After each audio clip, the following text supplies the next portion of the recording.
केंद्रीय शिक्षा मंत्री धर्मेंद्र प्रधान के इस्तीफे के बाद में कांग्रेस ने विजय जुलूस निकाला और मेरे साथ हैं सिविल लाइंस विधायक गोपाल शर्मा साहब। कांग्रेस केंद्रीय मंत्री धर्मेंद्र प्रधान के इस्तीफे में अपनी जीत की बात कर रही है, जीत का श्रेय ले रही है, कह रही है कि जो युवा सड़कों पे उतरा उसने बीजेपी को पीछे धकेला। देखिए, ये गलतफहमी है, इस तरह से सोचना भी नहीं चाहिए, लोकतंत्र का यह तरीका भी नहीं है। उन्होंने कांग्रेस अगर इसको विजय दिवस मानती है तो उसमें उन्होंने क्या किया जिससे उनको विजय मिली? इस्तीफा धर्मेंद्र प्रधान जी ने दिया और उनका इस्तीफा स्वीकार किया गया। तो ये तो भारतीय जनता पार्टी का अंदरूनी विषय हुआ। उनको लगा कि धर्मेंद्र प्रधान जी को कि यह समय ऐसा है जबकि छात्रों में एक मैसेज गया है कि धर्मेंद्र प्रधान जी की भी भूमिका है, उसको लेकर के कोई ना कोई कार्रवाई होनी चाहिए। तो उन्होंने इस्तीफा दे दिया, वो स्वीकार कर लिया गया।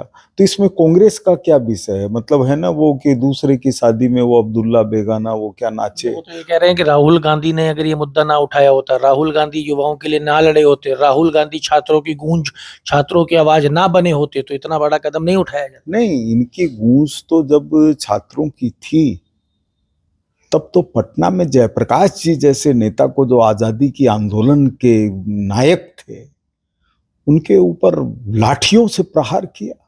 नानाजी देशमुख का हाथ टूट गया जो आज भारत रत्न है। तो कांग्रेस को कहां छात्रों से मतलब है? तो मुरारजी देसाई को अनशन करना पड़ा गुजरात के अंदर वहां की सरकार को हटाने के लिए। ऐसा ही बिहार के अंदर हुआ। तो छात्र और कांग्रेस ये तो एक दूसरे के विरोधी हैं। आपको मैं एक जानकारी देना चाहता हूं कि कई ऐसे विश्वविद्यालय देश के अंदर रहे हैं बड़े, जिसमें काशी हिंदू विश्वविद्यालय शामिल है। इसमें कांग्रेस के नेताओं का प्रवेश वर्जित था, जिसमें प्रधानमंत्री तक भी शामिल थे। कारण कि उनको मानते थे कि छात्र विरोधी हैं। तो क्या अब कांग्रेस वो अपनी छवि सुधारने का प्रयास कर रही है राहुल गांधी की? इससे कहां सुधरेगी? जब 1975 का आंदोलन हुआ जिसके बाद में कांग्रेस ने इमरजेंसी लगाई, उसमें सारे छात्र संघ अध्यक्ष जो किसी भी पार्टी से जुड़े हुए हों, इधर दिल्ली के अंदर चाहे अरुण जेटली हो, चाहे पटना में लालू यादव हो, उनके महामंत्री सुशील मोदी हो, तो ये सब एकजुट थे। आज कौन एकजुट था? आज वो एकजुट था जो देश भर से छात्र एक उम्मीद लेकर के कुछ हजार की संख्या के अंदर दिल्ली पहुंचे और उनको लगा कि नहीं, हमारे साथ में गलत हुआ, हमारा पेपर लीक नहीं होना चाहिए था। लेकिन आप ये देखिए 19 पेपर राजस्थान में लीक हुए। तो आप और बीजेपी उस चीज को समझाने में इन छात्रों को नाकाम हो गई क्या? 19 पेपर लीक हुए, आप पिछली सरकार में आप भी कह रहे हो, सामने भी हैं, एसओजी कार्रवाई भी कर रही है, फिर मात्र एक नीट के ऊपर इतना हंगामा पूरे देश के अंदर क्यों नजर आया? देखिए, कांग्रेस के अपराधों को उठाने में भारतीय जनता पार्टी की कुछ कमी को स्वीकार करने में मुझे कोई दिक्कत नहीं है। 18-19 पेपर लीक होना, 17 से 19 तक मानते हैं लीक हुआ, और जो लीक का असली जिम्मेदार था, जिसने उस समय बयान दिया कि इसमें शिक्षा मंत्री का क्या लेना देना। किसकी बात कर रहे हैं? मैं आदरणीय डोटासरा जी की बात कर रहा हूं। और उनका इस्तीफा नहीं हुआ, बल्कि वो तो प्रदेश कांग्रेस अध्यक्ष बने हुए हैं और मांग कर रहे हैं कि धर्मेंद्र प्रधान इस्तीफा दो, यानी खुद गुलगुला खाए औरों को परहेज बताए। जो मैंने कहा था ना कि बेगानी शादी में अब्दुल्ला दीवाना। छात्रों के हित में आदरणीय नरेंद्र मोदी जी की सरकार ने वो कदम उठाए जिससे छात्रों को संतुष्टि हो, और उसके लिए हम नाचने लग जाए कि हमारा विजय दिवस। अरे भाई, क्या तुम्हारा लेना देना? कभी इस पूरे आंदोलन के दौरान कभी कांग्रेस ने अपने मंच से कोई आंदोलन किया क्या? कोटा में किया छात्रों की गूंजे कार्यक्रम, बस। और उसमें क्या गूंज है? उनकी परीक्षाएं होने जा रही हैं और आप उसमें कार्यक्रम कर रहे हैं। मतलब परीक्षा के समय राहुल जी का कोटा जाकर के और छात्रों की मानसिकता को विचलित करना, ये तो आपराधिक चीज है। लेकिन खैर वो जानते नहीं हैं, वो जानते नहीं। मैं कभी भी राहुल जी को दोषी नहीं मानता। उसका कारण ये है कि एक बार हमारे विश्व के बहुत ही प्रमुख पत्रकार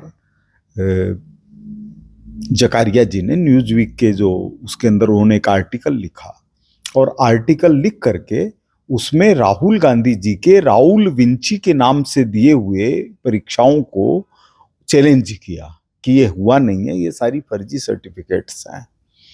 तो राहुल जी ने क्या किया, उन्होंने अभिषेक मनु सिंघवी को कहा, ये मैं सारा रिकॉर्डेड बोल रहा हूं, कहा कि इसके खिलाफ मुकदमा करो।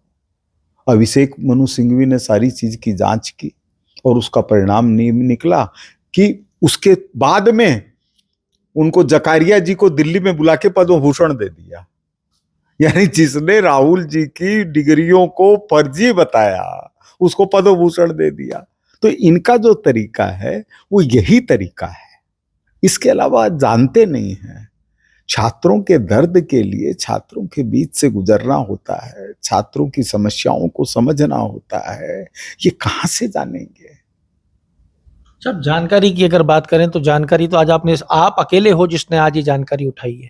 आपने कहा 1975 से पहले जो आंदोलन हुआ था उसमें छात्रों के ऊपर लाठीचार्ज हुआ, लोगों के हाथ टूट गए, सर में लगी, जयप्रकाश जी के लगी। आप अकेले हो जो ये बात उठा रहे हो, तो जानकारी की कमी तो आपकी पार्टी में भी कम नहीं है। नहीं, मैं वही कह रहा हूं कि कांग्रेस का मुकाबला करने के लिए जितनी ताकत लगाने की जरूरत है, क्योंकि ये कांग्रेस का विषय नहीं है।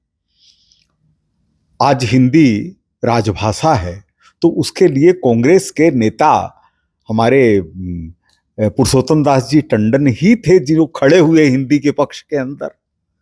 तो उस समय तो था ही नहीं जनसंघ और भारतीय जनता पार्टी कि वो कहां से विरोध करती।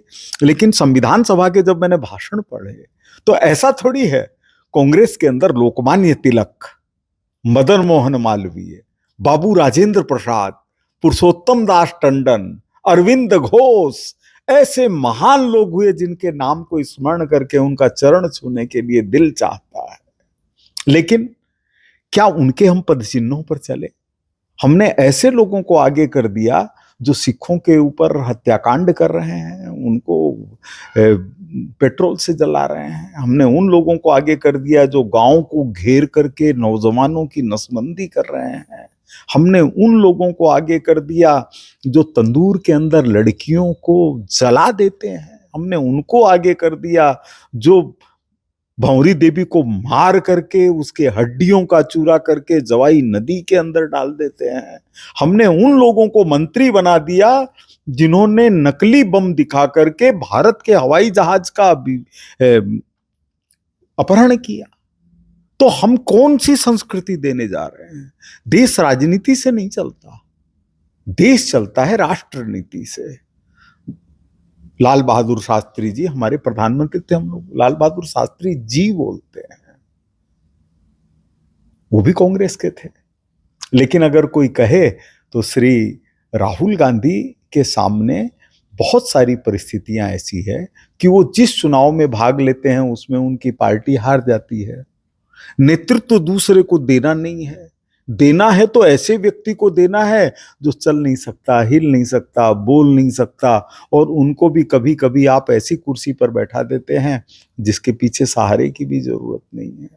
आप कभी उनको अपमानित कर देते हैं। मैंने कई फोटोग्राफ देखे हैं जिसमें प्रधानमंत्री के रूप में श्री मनमोहन सिंह जी साइड में खड़े हैं और सोनिया जी और राहुल जी दोनों मिलके वहां के राष्ट्राध्यक्ष से बात कर रहे हैं। तो आपने प्रधानमंत्री को मोम का पुतला बना दिया। कितना बड़ा ये दुर्भाग्य की बात है। इसमें राजनीति क्या करेगी?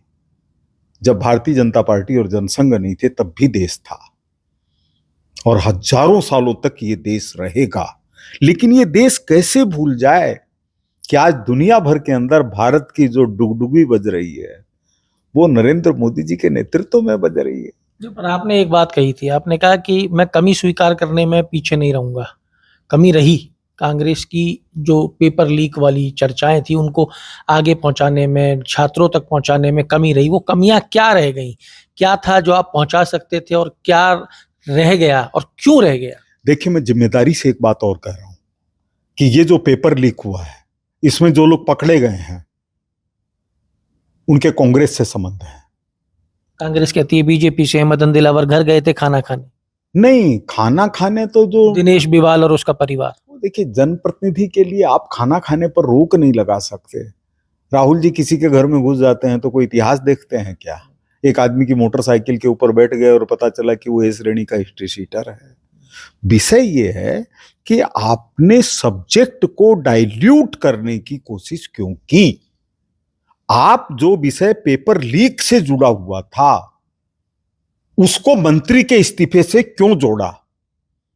छात्रों को लगा वो अलग विषय है, लेकिन आप एक पॉलिटिकल लोग हैं, आपकी एक जिम्मेदारी है। आपने पेपर लीक जैसे गंभीर विषय को राजनीति से क्यों जोड़ा? वो जोड़ने का काम इसलिए किया कि आपका कोई ना कोई स्वार्थ है उसके अंदर, आपके पास अपने विषय नहीं है। खुद प्रियंका वाड्रा जी का एक स्टेटमेंट है अशोक गहलोत जी की सरकार के लिए कि आपके समय में इतने पेपर लीक हो रहे हैं, और क्या सबूत हो? आपकी सरकार ने फिर क्या किया? आप क्यों नहीं लाए उन चीजों मैं वही कह रहा हूं कि भाजपा का अति लोकतांत्रिक होना कांग्रेस के अपराधियों को सह दे रहा है। अति लोकतांत्रिक मतलब? अति लोकतांत्रिक का मतलब है जैसे ममता बनर्जी के अत्याचार चलते रहे, लेकिन भाजपा का यह निर्णय था, सरकार का यह निर्णय था कि नहीं, राजनीतिक व्यक्ति को राजनीतिक तरीके से ही पराजित करना चाहिए। मेरा यह सोचना है कि ममता बनर्जी की सरकार को 5 साल पहले ही बर्खास्त कर देना चाहिए था। अत्याचार सहना। राजस्थान में ये पेपर लीक जो हुए उसके ऊपर क्या सोच? उसके ऊपर मैं तो कह रहा हूं कि ये जो है, चाहे डोटासरा चाहे तत्कालीन गहलोत साहब की सरकार हो, ये पेपर लीक के लिए कटघरे के अंदर खड़ी है और कभी उससे मुक्त नहीं हो सकती। इनको शर्म आनी चाहिए। अगर ये कहते हैं कि आपके यहाँ 3 पेपर लीक हुए, क्या गिना रहे हैं आप क्या ये बता रहे हैं कि हमारे में इतने हुए, आपके में इतने हुए, तो आपके वालों का क्या होगा? वो तो कहते हैं ना साहब के सामने हिम्मत है तो हाथ लगा के दिखा। मैं वो ही कह रहा हूं कि अति लोकतांत्रिक होना भी ठीक नहीं है। आपको लगता है कि जब अगर सत्ता बदल जाती है 28 में, तो क्या सामने वाला जो पक्ष होगा वो अति लोकतांत्रिक रहते हुए आपके लोगों को छोड़ दे? नहीं, वो तो हो ही नहीं सकते ना। जिन्होंने 1 लाख लोगों को जेल में डाल दिया, जिन्होंने सेना के द्वारा, आज कारगिल दिवस है, एक तरफ तो अटल जी थे जिन्होंने चेतावनी दी जिसको निकलना है निकल जाए, इसके बाद के अंदर हम खुले हैं।